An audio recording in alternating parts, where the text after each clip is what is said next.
The closing of TCI Bank Limited has been the hottest topic of the week as its sudden closure and entering into liquidation has left hundreds of loyal bankers astonished and without access to their funds. This distressing turn of events led to News 4 question of the week: how do you feel about the closure of the Turks and Caicos Islands' first indigenous bank?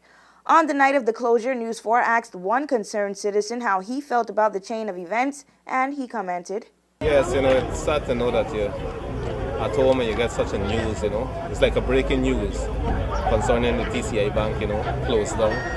Then you got a few dollars in there and you needed to do something of great importance. And there is no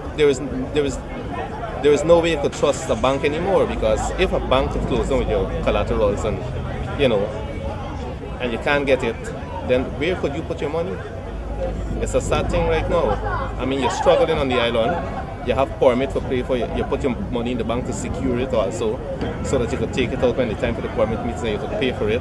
Now, what would immigration do now if you can't pay for your permit? These are things that are going to come up. Issues for people who are foreigners and they're in this country.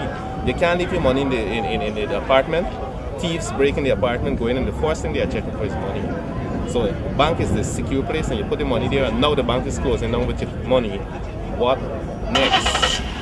Many other persons expressed their thoughts to News 4, but Yuanka Selver told News 4 that she feels it is a disgrace and is very concerned for former and current employees of that bank.